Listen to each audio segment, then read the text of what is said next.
order for us to really put a dent in this issue in the United States and globally, we have to come together. Thank you so much for joining us, Tamika Walker, here with United Against Human Trafficking.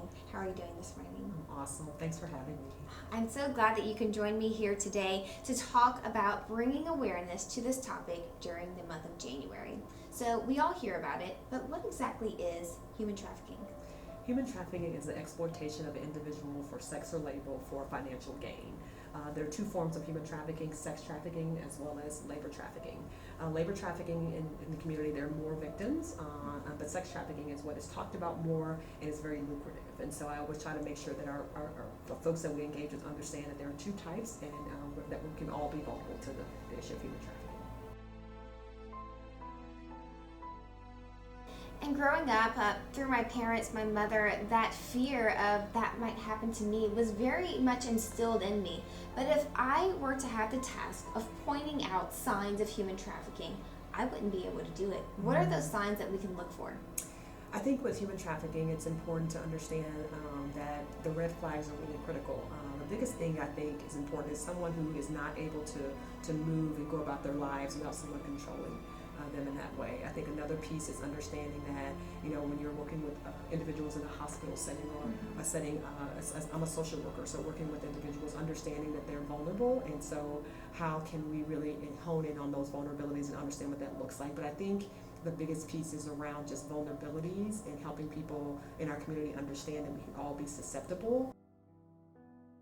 As a young woman, I feel particularly vulnerable at times. Yeah, I think that for individuals who may be susceptible to human trafficking, the biggest piece is just being mindful always of who you're interacting with. I talk a lot about our online lives and how a lot of folks are online, and whether it's TikTok, whether it's Instagram, all the social media, that you're very vulnerable when you're engaging with individuals that you don't know, because people can present themselves as something that they're not online. So I really, as an organization, we really focus on educating youth because they're the most vulnerable. They're online so often, and so I would say for you or any individual young woman, I say young men as well, just being really aware of how you're engaging online.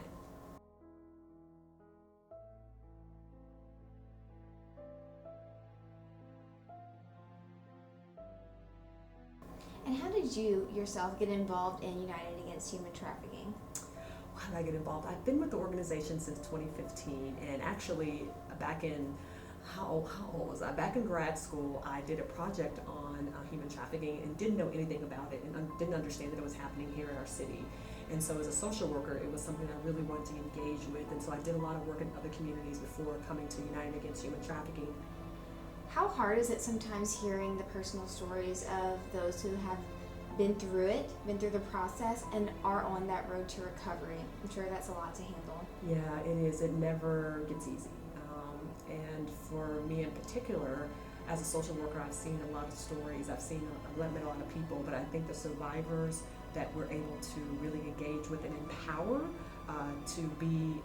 to help them understand that there's something beyond their story, that they've moved on, they're overcomers, and they are folks who deserve to have a second chance, and that no matter what happened to them, that they're worthy. So the trauma that you experience, is even those who actually work with survivors of human trafficking, is real. It's called secondary trauma. So for our team members and for our staff and for those who are in the movement, we talk a lot about self-care and the importance of really engaging that way, because the stories are so horrific, but we're here to be travel companions with those survivors and let them know that there is light at the end of that tunnel.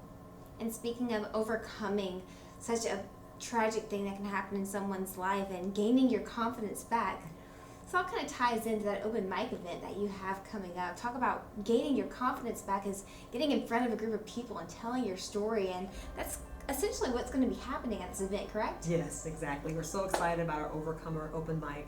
It's a part of one of the events that we're having for Human Trafficking Awareness Month this month, and we're really going to highlight survivors. We're going to highlight those overcomers who were victimized in their life and the importance of showing that they can overcome. And so they're going to be on stage telling their stories, so I hope folks can come out and be encouraged to understand that there is a light, like I said, at the end of the tunnel, and there's a story after their trauma. So. And getting up in front of people and just talking is hard in and of itself. Yeah. And then to make yourself so vulnerable and give up that very soft side of you in front of everyone. It's a very strong thing to do, a very brave thing to do for those folks. I'm gonna really try to make it to that event. It seems so impactful. I would probably have a hard time keeping it together. I'm sure that's been seen a lot of times. Who can sign up for that? So we're looking for anybody who actually has engaged with an overcomer or survivor. So it's a way to highlight them. So if you are out there and you're working in the community and you know someone who's been victimized and they want to tell their story, the open mic is centered around those survivors. But I would encourage everyone to come out to be able to hear those stories because it makes it real. It's not like the movies. There's a reality that's there. So please come out and support the event. Perfect. Well, thank you so much for joining us. Is there anything else that you want to add? Any other events that are coming up?